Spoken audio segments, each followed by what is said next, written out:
What if 5 children vanished and nobody, not even the government, wanted you to find out what happened? Christmas Eve, 1945. A cozy house in Fayetteville, West Virginia glows with holiday warmth. The Sodder family, George, Jenny, and their 10 kids are wrapped up in a night of family, love, presents, and the magic of Christmas. But by morning, 5 of those kids, Maurice, Martha, Louis, Jenny, and Betty, would vanish without a trace. And no one has ever figured out how. Today, we're diving into one of America's creepiest unsolved mysteries. But this isn't just another retelling.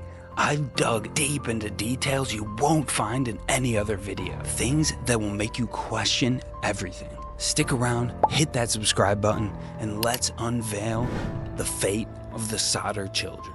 Everything changed. 1:30 midnight. Jenny Sodder wakes up to a phone call. A woman's voice asks for someone she doesn't know, laughing weirdly before hanging up. Jenny shrugs it off, maybe a prank, but then she notices something odd.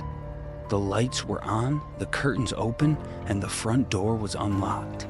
Her kids, who were playing downstairs, should have locked up. Uneasy but tired, she heads back to bed.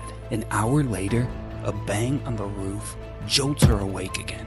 Something heavy rolls across the shingles. Jenny waits, her heart pounding, but then silence. Again, she drifts off until smoke fills her lungs. The house is on fire.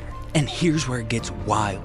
That thump wasn't random. A local kid, years later, claimed he saw somebody toss a bottle with a rag in it, a Molotov cocktail, towards the house. But why would somebody try to set a house of children on fire? George, an Italian immigrant, had enemies. He hated Mussolini, the Italian fascist dictator, and wasn't shy about it. In Fayetteville's tight-knit Italian community that sparked feuds. Months before the fire, a man warned George that his house would burn and his kids would pay for his words. So was this revenge? The house is a firestorm.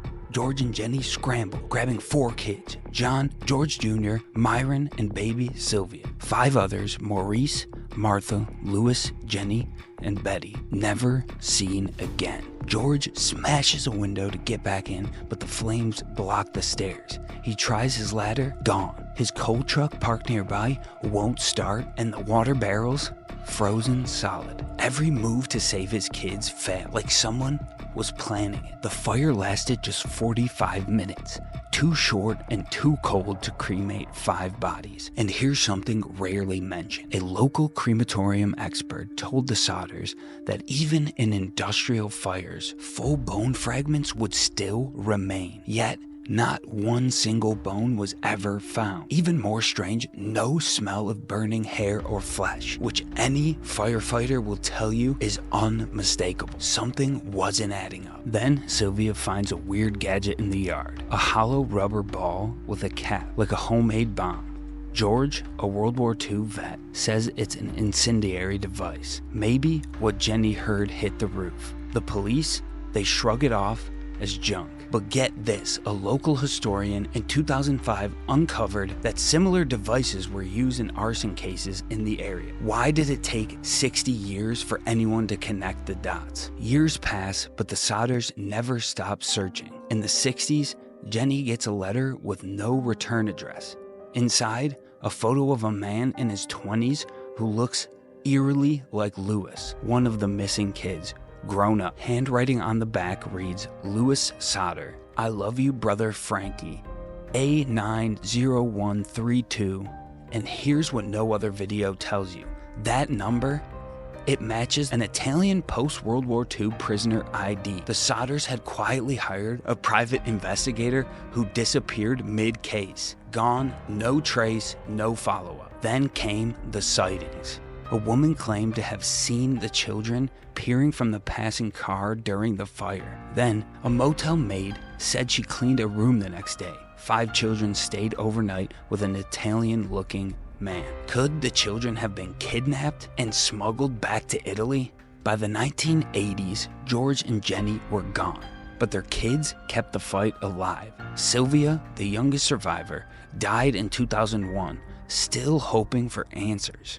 The Sodder case changed Fayetteville forever. Locals now double-check their locks on Christmas Eve. That fire changed everything. The surviving Sodder children grew up in the shadow of silence, half-truths, and threats. One family member claimed they were followed in public, warned not to dig any deeper. Even stranger, a rumor arose that the youngest missing child, Betty, was raised under a new name only a few towns over. When the Sodders tried to visit, they were blocked by police. Today, the Sodder mystery lives online. People trading theories, abduction, arson, even a cover-up tied to local corruption. No one can agree. But one thing is clear, the Sodders taught us to question official stories. If a fire that hot left no bones, if a ladder vanished, if a phone call felt wrong, maybe the truth is still out there. So what do you think happened? Were the kids kidnapped, caught in a political vendetta, or did they perish in a freak accident? Comment below what you think happened, and if you want more mysteries like this, subscribe to the channel because we got a lot more coming. Thanks again for watching, guys. Share this video to keep the Sodder kids story alive, and we'll see you in the next one. Peace!